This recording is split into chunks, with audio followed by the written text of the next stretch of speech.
Hi hello ನಮಸ್ತೆ ಎಲ್ಲರೂ ಹೇಗಿದ್ದೀರಾ? ನೀವೆಲ್ಲರೂ ಚೆನ್ನಾಗಿದ್ದೀರಾ ಅಂತ ಅಂದ್ಕೊಂಡಿದ್ದೀನಿ. ಹಾಗೆ ನಾನು ಕೂಡ ಚೆನ್ನಾಗಿದ್ದೀನಿ ಅಂತ ಹೇಳ್ತಾ ಇವತ್ತಿನ ಕುಕ್ಕಿಂಗ್ ವ್ಲಾಗ್ನ ಸ್ಟಾರ್ಟ್ ಮಾಡ್ತಾಯಿದ್ದೀನಿ.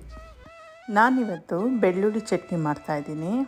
ಬೆಳ್ಳುಳ್ಳಿ ತುಂಬ ಆರೋಗ್ಯಕರವಾಗಿರೋದು. ಇದು ಕೆಟ್ಟ ಕೊಲೆಸ್ಟ್ರಾಲ್ ಮಟ್ಟವನ್ನು ಕಡಿಮೆ ಮಾಡುತ್ತೆ, ಹೃದಯದ ಆರೋಗ್ಯವನ್ನು ಸಹ ಸುಧಾರಿಸುತ್ತೆ. ಬೆಳ್ಳುಳ್ಳಿಯ ನಿಯಮಿತ ಸೇವನೆಯು ರಕ್ತ ಹೆಪ್ಪುಗಟ್ಟುವಿಕೆಯ ಸಂಭವವನ್ನು ಕಡಿಮೆ ಮಾಡುತ್ತೆ.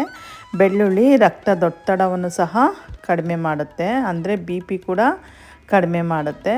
ಇಷ್ಟೊಂದು ಬೆನಿಫಿಟ್ ಆಗಿರೋ ಈ ಬೆಳ್ಳುಳ್ಳಿಲಿ ಯಾಕೊಂದು ರೆಸಿಪಿ ಮಾಡಬಾರ್ದು ಅಂತ ಅಂದ್ಕೊಂಡು ನಾನಿವತ್ತು ಒಂದು ಬೆಳ್ಳುಳ್ಳಿ ಚಟ್ನಿ ಮಾಡ್ತಾಯಿದ್ದೀನಿ.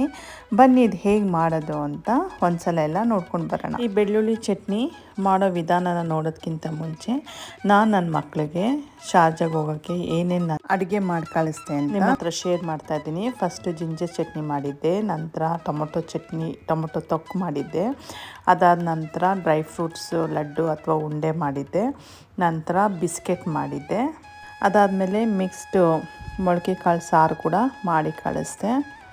ಬನ್ನಿ ಇವಾಗ ಬೆಳ್ಳುಳ್ಳಿ ಚಟ್ನಿ ಹೇಗೆ ಮಾಡೋದು ಅಂತ ನೋಡ್ಕೊಂಡು ಬರೋಣ.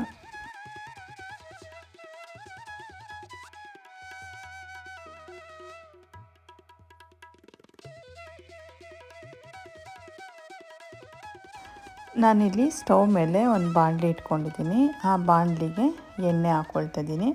ಎಣ್ಣೆ ಜಾಸ್ತಿನೇ ಹಾಕ್ಕೊಳ್ಬೇಕಾಗುತ್ತೆ, ಯಾಕಂದರೆ ನಾವು ಎಣ್ಣೆನ ಜಾಸ್ತಿ ಹಾಕ್ಕೊಂಡಷ್ಟು ಬೆಳ್ಳುಳ್ಳಿ ಚಟ್ನಿ ಕೆಡೋದಿಲ್ಲ.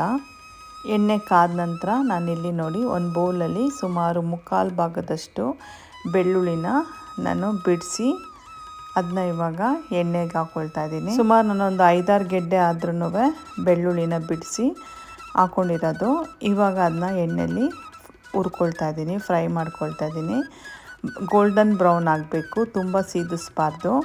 ನಂತರ ನಾನಿಲ್ಲಿ 1 ಇಂಚಷ್ಟು ಶುಂಠಿ ಹಾಕ್ಕೊಳ್ತಾ ಇದ್ದೀನಿ, ರಫಾಗಿ ಕಟ್ ಮಾಡಿ. ಇವೆರಡನ್ನೂ ಚೆನ್ನಾಗಿ ಫ್ರೈ ಮಾಡ್ಕೊಳ್ಬೇಕು. ಬೆಳ್ಳುಳ್ಳಿ ಸ್ವಲ್ಪ ಕಲರ್ ಚೇಂಜ್ ಆಗ್ತಿರುವಂಗೆ ನಾವು ಕರ್ಬೇವಿನ ಸೊಪ್ಪನ್ನ ಸೇರಿಸ್ಕೊಳ್ಬೇಕು. ಕರ್ಬೇವಿನ ಸೊಪ್ಪನ್ನ ನಾನಿಲ್ಲಿ ಒಂದು 4-5 ಗರಿನ ಸೇರಿಸ್ಕೊಂಡಿದ್ದೀನಿ.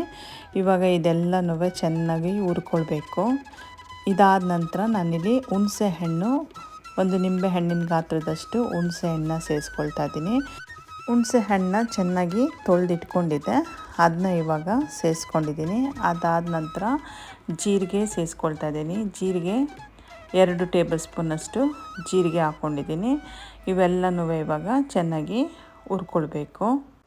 ಇದೆಲ್ಲ ಹುರ್ಕೊಂಡಿದ ನಂತರ ನಾನಿಲ್ಲಿ 2 ಸ್ಪೂನಷ್ಟು ಮೆಣಸಿನ್ಕಾಯಿ ಪೌಡರ್ ಹಾಕ್ಕೊಳ್ತಾ ಇದ್ದೀನಿ, ಕೆಂಪು ಮೆಣಸಿನ್ಕಾಯಿ ಪುಡಿ. ಇದು ಸ್ವಲ್ಪ ಖಾರ ಇದೆ, ಹಂಗಾಗಿ ನಾನು 2 ಸ್ಪೂನಷ್ಟು ಹಾಕ್ಕೊಂಡಿದ್ದೀನಿ. ನಿಮ್ಮ ಖಾರಕ್ಕೆ ಅನುಗುಣವಾಗಿ ನೀವು ಮೆಣಸಿನ್ಕಾಯಿ ಪುಡಿನ ಸೇರಿಸ್ಕೊಳ್ಬೋದು. ಮೆಣಸಿನ್ಕಾಯಿ ಪುಡಿ ಹಾಕ್ಕೊಂಡಿದ್ದ ತಕ್ಷಣ ನಾನು ಸ್ಟವ್ನ ಆಫ್ ಮಾಡಿ ಆ ಬಿಸಿಲೇ ಕೆಂಪು ಮೆಣಸಿನ್ಕಾಯಿ ಪುಡಿನ ಹುರ್ಕೊಳ್ತಾ ಇದ್ದೀನಿ. ಇದಾದ ನಂತರ ಹಿಂಗನ್ನ ಸೇರಿಸ್ಕೊಳ್ಬೇಕು. ಹಿಂಗೆ ಸೇರಿಸ್ಕೊಂಡು ಒಂದು ಸಲ ನೀಟಾಗೆಲ್ಲ ಮಿಕ್ಸ್ ಮಾಡ್ಕೊಳ್ಬೇಕು. ನಂತರ ಅರಿಶಿನ ಪುಡಿ ಹಾಕ್ಕೊಳ್ಬೇಕು. ಅರಿಶಿನ ಪುಡಿ ಸೇರಿಸ್ಕೊಂಡಿದ ನಂತರ ಉಪ್ಪು ಸೇರಿಸ್ಕೊಳ್ಬೇಕು. ಇದೆಲ್ಲ ಸೇರಿಸ್ಕೊಂಡಿದ ನಂತರ ಮತ್ತೆ ಒಂದು ಸಲ ಎಲ್ಲ ನೀಟಾಗಿ ಮಿಕ್ಸ್ ಮಾಡ್ಕೊಳ್ಬೇಕಾಗತ್ತೆ. ನಾನು ಬೆಲ್ಲ ಹಾಕ್ಕೊಳ್ಳೋದು ಮರ್ತುಬಿಟ್ಟಿದ್ದೆ, ಇವಾಗ ಸೇರಿಸ್ಕೊಳ್ತಾ ಇದ್ದೀನಿ.